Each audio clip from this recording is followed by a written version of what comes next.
आज पढ़ेंगे लोग कौन सा चैप्टर? सेकेंड चैप्टर, जिसका नाम क्या है? समाजवाद एवं साम्यवाद। भारत में समाजवाद एवं साम्यवाद दो हिस्सों में, दो गुटों में बंटता है। एक गुट क्या रहता है? समाजवाद का। दूसरा गुट क्या रहता है? साम्यवाद का। और कुछ समाजवादी नेता लोग रहते हैं, कुछ क्या रहते हैं? साम्यवादी नेता। तो आरंभिक समाजवाद का जनक किसे कहा जाता है? पहला क्वेश्चन क्या बनता है? आरंभिक समाजवाद का जनक किसे कहा जाता है? तो आरंभिक समाजवाद के जनक होते हैं सेंट साइमन। कौन होते हैं? सेंट साइमन होते हैं। यह एक स्वप्नदर्शी राजा होते हैं। यह कैसे होते हैं? स्वप्नदर्शी राजा होते हैं, जिनकी इच्छा तो बहुत होती है अपनी जनता के भलाई के लिए, परंतु वह अगर दूसरे राजा के पास, अपने से बड़े अधिकारी के पास जाते हैं तो उनकी बात कोई नहीं सुनता है। आ जाओ। उनके बातों को कोई भी नहीं सुनता है और हरदम उनको नामंजूरी देके, ना इनकार करके उनको निकाल दिया जाता है। तो स्वप्नदर्शी राजा कौन हो जाते हैं? Saint Simon. यह आरंभिक समाजवाद के जनक होते हैं, जो समाज के बारे में बहुत अच्छा बात सोचते हैं कि हम समाज को अच्छा कार्य कराएंगे, उनको कम घंटा के लिए काम दिवाएंगे, उन्हें उचित रुपया दिलाएंगे। यह सब कार्य उनको बताते हैं, परंतु ऐसा कुछ भी नहीं हो पाता उनके जिंदगी में। और समाजवाद और साम्यवाद कहते किसको हैं? यह भी सवाल अच्छा है। तो समाजवाद क्या है? समाजवाद एक ऐसी विचारधारा है जो समाज के विकसित और उसमें अच्छा बदलाव के लिए कार्य किया जाता है, और जिसके अंदर यह विचारधारा उत्पन्न होती है उसे समाजवादी बोला जाता है। समाजवादी किसे बोला जाएगा?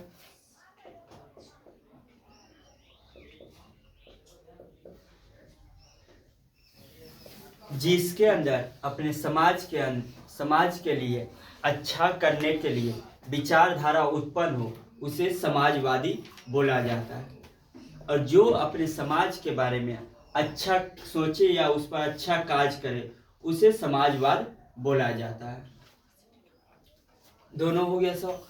उसके बाद आता है कि समाजवाद वाले नेता कौन कौन थे? तो समाजवाद के नेता कुछ थे। समाजवाद के नेता कौन कौन होते हैं? सेंट साइमन,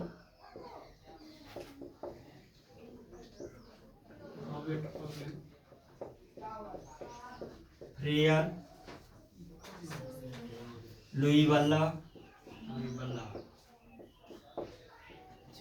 और रॉबर्ट ओवेन। यह सब होते हैं समाजवाद के लेखक, जो अपने समाज के लिए बहुत अच्छा कार्य करने की कोशिश करते हैं। और इन लोगों ने बहुत नारा भी दिया। तो इसमें से एक व्यक्ति का पूछता है, जो क्या है? सेंट साइमन के बारे में अधिकांश सवाल पूछता है कि सेंट साइमन कैसे राजा थे। तो सेंट साइमन कैसे राजा थे? सेंट साइमन एक स्वप्नदर्शी राजा थे, जो अपने समाज के हित के लिए बहुत अच्छे विचार रखते थे, परंतु उनसे अपने समाज के हित के लिए कोई भी कार्य नहीं हो पाया था। उसके बाद आते हैं रॉबर्ट ओवेन। कौन आते हैं? Robert Owen. यह एक पूंजीवादी नेता थे, ठीक है, जिनके पास अतुत धन थी। यह कहाँ के रहने वाले थे? इंग्लैंड के रहने वाले थे। यह इंग्लैंड के निवासी थे। इनके पास बहुत सारा रुपया था, जिसे एक पूंजीवादी का अर्थ क्या होता है? जो बिना सोचे कोई भी चीज खरीदने का औकात रखता हो, उसी को पूंजीवादी बोला जाता है। अब इनके समय में आदमी क्या कहता है? जिसके पास रुपया पैसा है वह पूंजीवादी है। वैसा नहीं होता है। अभी तक लोग दिखावा करते हैं कि हम 4 चक्का ले लिए, हम क्या हो गए? अमीर हो गए। तो अमीर तो उसको नहीं बोला जाता है। भले घर में खाना नहीं पुरता हो, वो अमीर थोड़ी हो जाए। अमीर उसको बोला जाता है जो अभी इच्छा करे हमको 4 चक्का लेने के लिए अभी ले सके। अभिन्न हमको जो चीज करने का मन करे वह कर सके, उसे बोला जाता है पूंजीवादी। तो वही पूंजीवादी कौन थे? Robert Owen. यह समाजवाद के लिए बहुत अच्छा उदाहरण थे। इन्होंने एक फैक्ट्री का निर्माण करा था। क्या करा था? एक फैक्ट्री का निर्माण कराता है और उसमें कुछ नियम लगाते हैं। जैसे पहला नियम लगाते हैं कि इस कारखाने में उचित काम के लिए उचित रुपया दिया जाएगा और उचित समय तक काम कराया जाएगा। पहला नियम क्या था? कि उचित समय के लिए उचित रकम दिया जाएगा और उचित काम कराया जाएगा, पहला था। दूसरा क्या कहते हैं? दूसरा बोलते हैं कि अगर आप लोग हमारे कारखाना में काम करते हैं तो आपको रहने के लिए निवास दिया जाएगा, निवास दिया जाएगा जिसमें आप क्या कर रह सके। आप तो झोपड़पट्टी में रहते हैं या किन्हीं के पास घर भी नहीं है, उनके लिए कमरा बनाकर दिया जाएगा। थर्ड कार्य क्या करते हैं कि आपकी भोजन का प्रबंध भी हम ही कराएंगे, ठीक है ना। वहाँ पर अब क्या हो गया? भोजन का व्यवस्था हो गया, घर का व्यवस्था हो गया और इस साथ में रुपया भी मिल रहा है, तीनों हो जाता है और कम समय तक काम भी करना है। चौथा कार्य वह करते हैं कि अगर आपके माने बच्चा है तो उनको शिक्षा प्रदान किया जाएगा। जो शिक्षा लेना चाहते हैं उनको शिक्षा भी दिया जाएगा। तो सबसे अच्छा मतारी बाप के लिए क्या होता है कि मेरा बेटा आगे तरक्की करे, पढ़ लिख ले, तो वह भी व्यवस्था वो दे देते हैं। लास्ट में कहते हैं अगर मेरे कंपनी में किसी को तबीयत खराब हो जाता है तो उसके इलाज के लिए चिकित्सालय भी बनाते हैं। तो उन्होंने क्या क्या कार्य किया? पहला कार्य क्या किया? पहला कार्य किया कि उचित समय के लिए कार्य कराएंगे, उचित रुपया देंगे और दूसरा कार्य कराते हैं। दूसरा क्या होता है कि उनके लिए निवास बना के देते हैं, घर बना के लिए देते हैं। तीसरा कार्य क्या किया कि उनको बाल बच्चा के लिए शिक्षा देते हैं। चौथा कार्य क्या किया? उनके लिए भोजन का प्रबंध कराते हैं। और पांचवा कार्य क्या करते हैं कि उनके लिए शिक्षा का प्रबंध कराते हैं। और छठा कार्य कराते हैं कि उचित सड़क निर्माण कराते हैं, ठीक है। अगर सड़क मार्ग अच्छा होगा तभी ना व्यक्ति उनके कंपनी तक आ सकता है, कारखाने तक काम करने के लिए आएगा। अगर उचित राह नहीं रहेगा तो आ पाएगा? नहीं रह पाएगा, समय पर नहीं पहुंच पाएगा। तो इतना सारा कार्य रॉबर्ट ओवेन करते हैं। तो रॉबर्ट ओवेन कैसे राजा थे? एक पूंजीवादी राजा थे।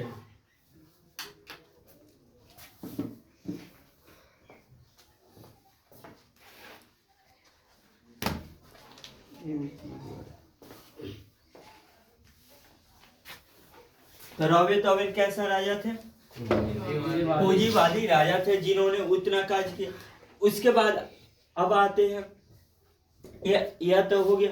उसके बाद समाजवाद हुआ क्यों था? यह भी तक क्वेश्चन बन सकता है कि समाजवाद होने के कारण क्या थे। तो समाजवाद होने का कारण थे रूसी राजा जो था जार निकोलस द्वितीय, उनका निरंकुश शासक था, ठीक है ना। वह क्या करते रहते थे कि वह अपने भोग विलास में ही हरदम बिजी रहते थे। क्या रहते थे? अपने भोग विलास में ही बिजी रहते थे। हरदम अपने सुख के बारे में सोचते रहते थे, अपने फायदा के बारे में सोचते रहते थे। एवं कुछ मंत्री लोग होते थे, उनके बीच घिरे रहते थे, जो क्या होते? झूठे मकार तय करने लोग होते हैं, जो हरदम उनको झूठे झूठे प्रशंसा कर उनका मनोबल बढ़ाते रहते थे। तो समाजवाद होने का कारण क्या था? रूसी राजा जार निकोलस द्वितीय का निरंकुश शासक। यह क्या करता था कि यह समय से अधिक कार्य करवाता था। रीजन क्या था? यह लोगों से समय से अधिक कार्य कराता था। दूसरा रीजन क्या था कि उनको ना के बराबर मजदूरी देता था।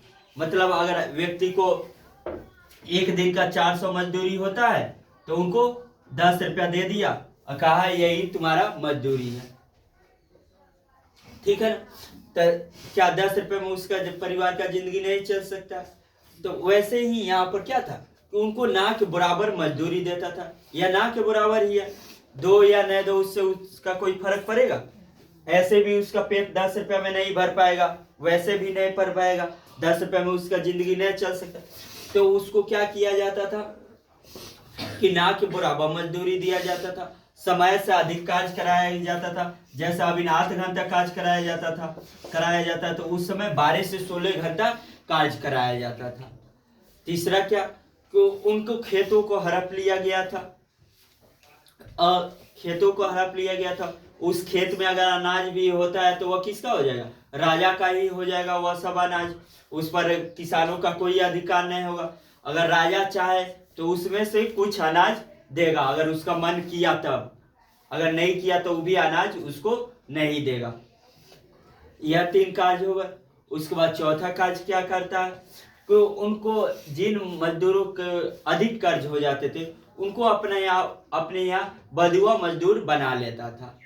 ठीक है, कि अब तुम हमारे यहाँ कार्य करोगे और ये क्या करोगे, हम इसके बदले तुम्हें कुछ भी नहीं देंगे, तुम मेरे हरदमशा के लिए नौकर हो गए।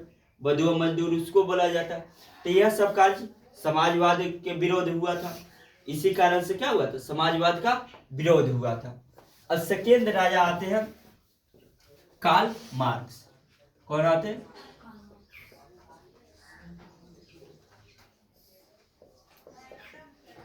कार्ल मार्क्स आते हैं। तो यह होते हैं किसके संस्थापक? साम्यवाद के। यह किसके संस्थापक होते? साम्यवाद के संस्थापक होते हैं। तुम्हारे परीक्षा में पूछता है कि कार्ल मार्क्स के जीवनी के बारे में वर्णन करें। ठीक है, तो यह इंपॉर्टेंट थोड़ा तथ्य हो जाता। तो कार्ल मार्क्स का जन्म होता है 5 मई 1818 ईस्वी को। इनका जन्म होता है 5 मई 1818 ईस्वी को। जर्मनी के टियर नगर के राइट प्रांत में होता है। उसके बाद यह विश्वविद्यालय से शिक्षा भी ग्रहण करते हैं। उसके बाद इनकी एक विवाह होती है 1843 ईस्वी में जेनी के साथ। जेनी कौन होती है? तो उनकी बचपन की मित्र होती है जिनके साथ उनकी शादी हो जाती है। जैसे कि तुम लोग कार्ल मार्क्स के बारे में डायरेक्ट समझ सकते हो। केजीएफ मूवी देखा होगा सर? केजीएफ देखा होगा, तो उसमें एक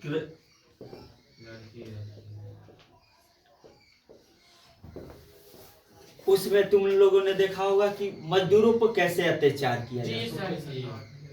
ठीक है, उसमें देखा होगा कि मजदूरों पर कैसे अत्याचार होता है, मजदूर पर किस तरह काम कराया जाता है, कैसे उन्हें बंदी बनाकर कार्य कराया जाता है। तो उसमें एक हीरो को भी देखा होगा। जी सर। उसका नाम क्या रहता है? उसका नाम रहता है रॉकी भाई। रॉकी भाई, वही रॉकी भाई इसमें यह है। इस चैप्टर के रॉकी भाई कौन है? कार्ल मार्क्स होते हैं। इस फिल्म का हीरो कौन? Karl Marx. तब इस फिल्म के बारे में तो इनकी क्या हुई, जन्म हुई। उसके बाद प्रेमिका से शादी हो गया। प्रेमिका का नाम क्या था? जेनी। उसके बाद 1844 ईस्वी में ही इन्होंने अपना घर त्याग दिया। क्या करते? अपना घर त्याग देते और घर त्याग कर वह पेरिस चले जाते। और पेरिस में जाते हैं उनकी मुलाकात फेरी एंगुलेंस से होती है। फेरी एंगुलेंस से होती है तो वह दोनों मिलकर समाजवाद का कार्य करने लगते हैं। घर कब त्याग देते हैं? 1844 ईस्वी में। 1848 ईस्वी में एक पत्रिका लिखा जाता है। वह पत्रिका का क्या नाम रहता है? एक पत्रिका लिखा जाता है जिसे कहा जाता है साम्यवादी घोषणा पत्र। साम्यवादी, उसका दूसरा समाजवाद के बाद साम्यवादी घोषणा पत्र।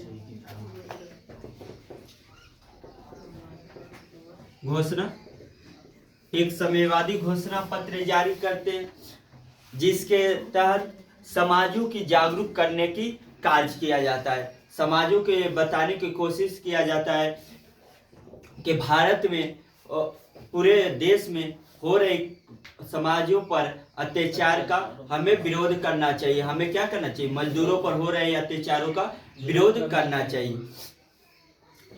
यह हो जाता। उसके बाद सेकेंड इन्होंने एक काज करते हैं, एक पुस्तक की रचना करते हैं। 1867 ईस्वी में एक पुस्तक की रचना करते हैं जिसे दास कैपिटल के नाम से जाना जाता है। कौन से पुस्तक की रचना करते हैं? दास कैपिटल पुस्तक की रचना करते हैं। और दास कैपिटल पुस्तक आगे चलकर समाजवादी का बाइबल बन जाता है। दास कैपिटल आगे चल के क्या बन जाता है?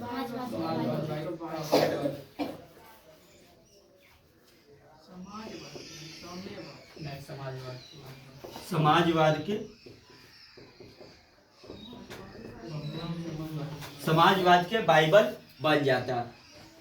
तो डायरेक्ट क्वेश्चन में दो में से कोई पूछ सकता है कि समाजवाद के बाइबल की रचना कब हुई थी, या दूसरा क्वेश्चन की दास कैपिटल की रचना कब हुई थी। तो कब हुई थी?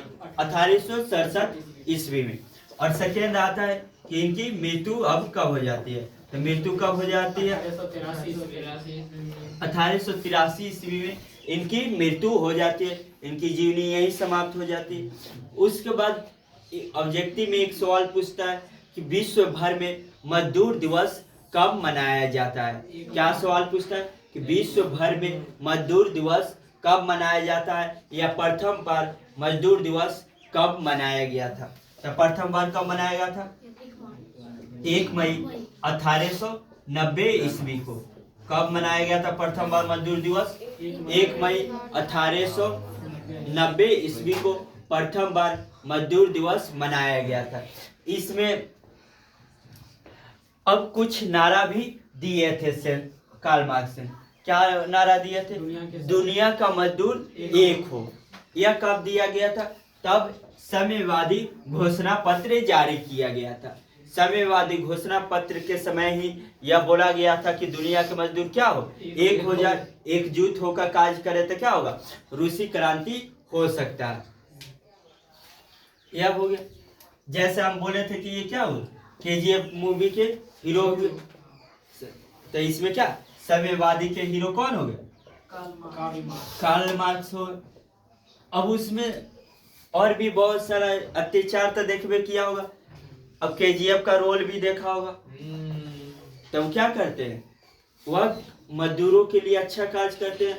उनके जो उन पर अत्याचार कर रहा होता है उनको मार देता है। तो उसी तरह यह भी कार्य करते हैं और इस क्या करते हैं, समाजवाद की स्थापना कर देते हैं। समाजवाद के लिए बहुत अच्छा कार्य करते हैं। तो अच्छा कार्य करने वाला व्यक्ति कौन कौन हो गए? एक हो गया रॉबर्ट ओवेन और दूसरा कौन हो गए? Karl Marx. दो ही आदमी। सेंट साइमन क्या थे? स्वप्नदर्शी ही रह गए थे। ठीक है ना, वो सिर्फ सपना ही दिखाते रह गए लोगों को, हम ये करेंगे वो करेंगे, और उनसे कुछ हो नहीं पाया। इसके बाद इंपॉर्टेंट सवाल में आता है 1905 की क्रांति।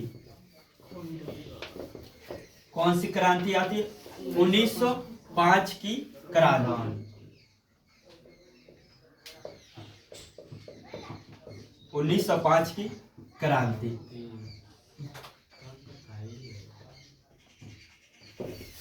यह क्रांति किस नाम से जाना जाता है? खूनी रविवार के नाम से जाना जाता है। कौन से नाम से जाना जाता है? खूनी रविवार के नाम से जाना जाता है। खूनी रविवार।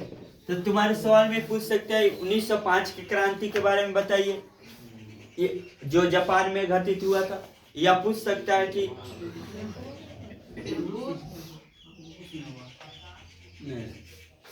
ठीक है,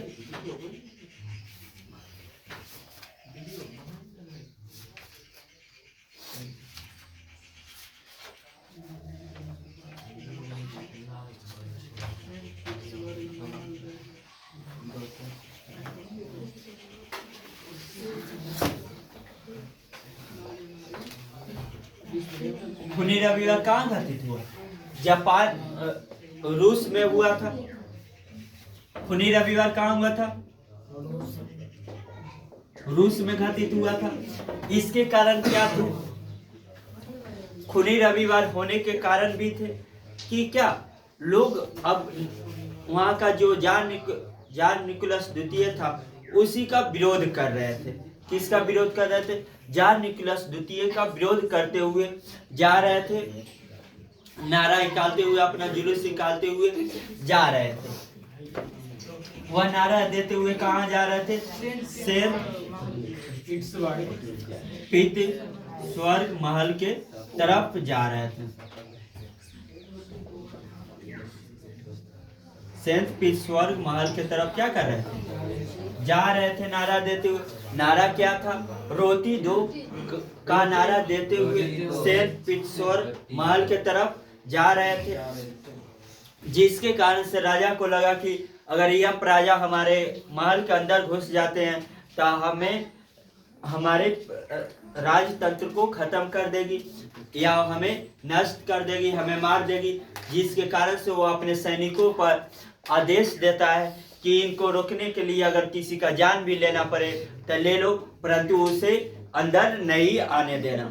जिसके कारण से उनके सैनिकों ने बिना कुछ सोचे समझे उन निहत्थे लोगों पर गोली चला देता है, जिसमें लाखों की संख्या में लोगों की मृत्यु हो जाती है।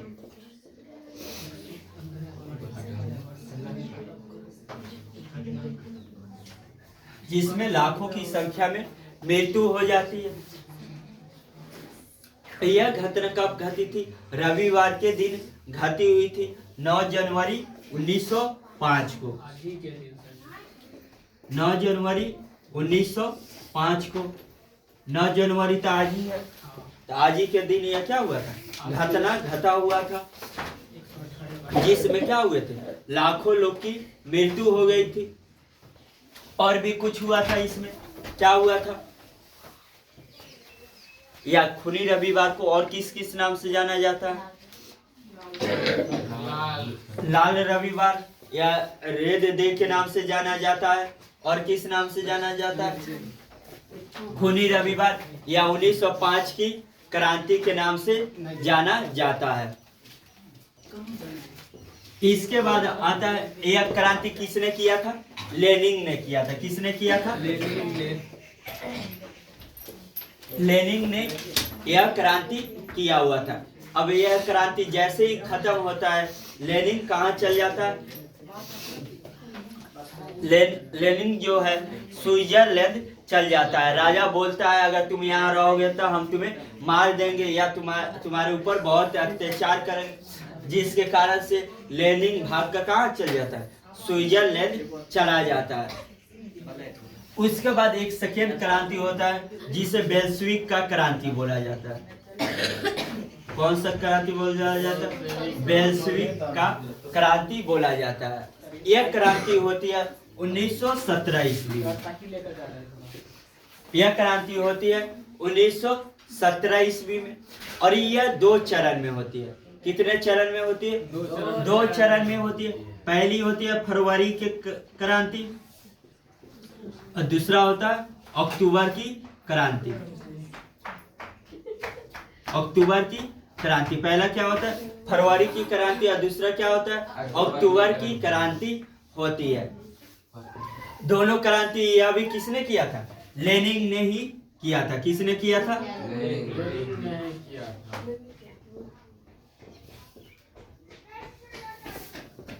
अब लेनिन स्विट्जरलैंड तक चला जाता है और स्विट्जरलैंड से जैसे ही आता है तो देखता है कि समाजवाद में कोई बदलाव नहीं हुआ है। समाजवाद में वैसा ही चल रहा है, उसमें कोई भी चेंज नहीं हुआ।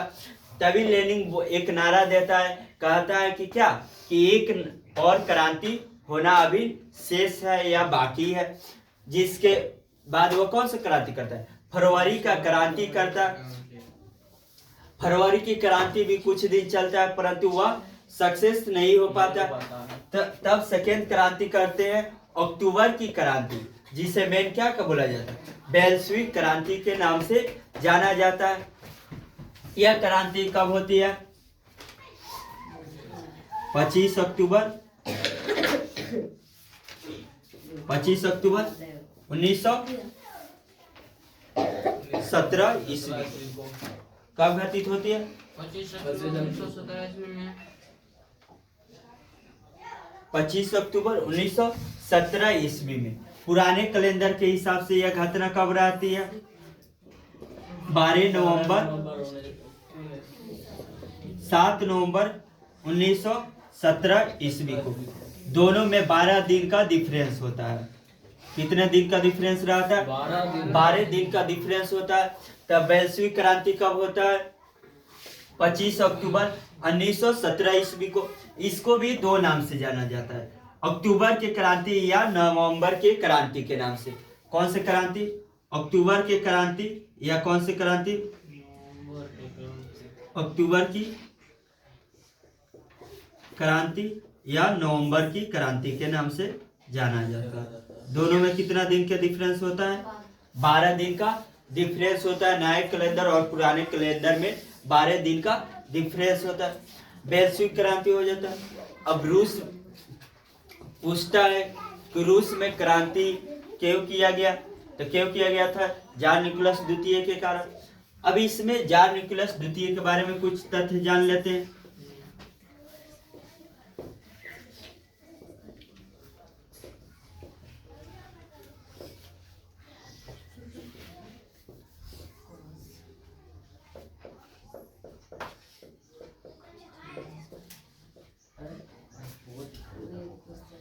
ठीक है,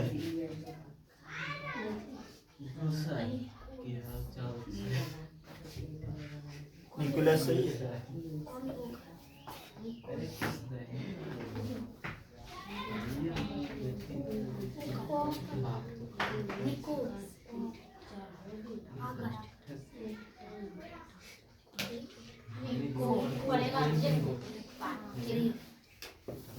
जार निकोलस द्वितीय के बारे में कुछ तथ्य जानते हैं। तो यह क्या किए थे? समाज के लिए, समाज के ऊपर बहुत अत्याचार करते थे। ठीक है, यह सिर्फ अपने भोग विलास के बारे में सोचते रहते थे। तो इनकी एक पत्नी थी जिनका नाम, जिन्हें क्या जरीना बोला जाता है।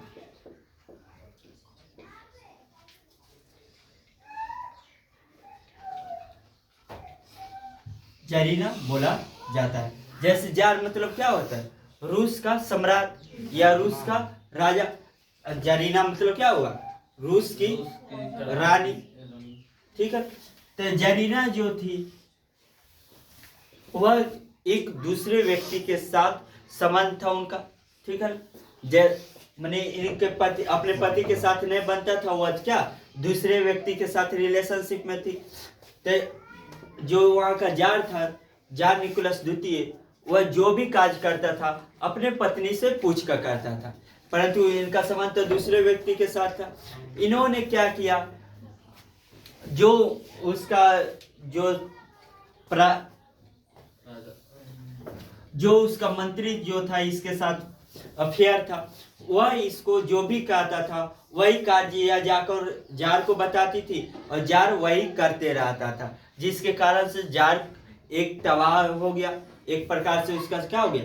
शासन खत्म हो गया। जैसे ही रूस में क्रांति खत्म होती है, वैसे ही जार और जरिया को मार दिया जाता है। क्या किया जाता है? जार और जरिया दोनों को मार दिया जाता है। मार दिया जाता है। उसके बाद और इसमें बचता है, बचता है, हो गया। और कुछ बचा हुआ? पूछना चाहते हैं, पूछो।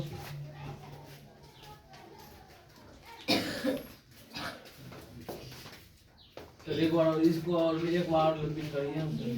किसको? शुरू से? देखो, पहला सेंट साइमन था। वीडियो सही। पहला क्या था? सेंट साइमन था। सेंट साइमन क्या बोलते हैं? ये बोलते हैं कि हम समाज के लिए बहुत अच्छा कार्य करेंगे। यह लोगों को सिर्फ सपना दिखाते हैं या खुद ही सपना देखते रहते हैं कि हम क्या करेंगे, लोगों को लिए बदलाव कर सकते हैं, परंतु उनसे कोई भी बदलाव नहीं हो पाता है।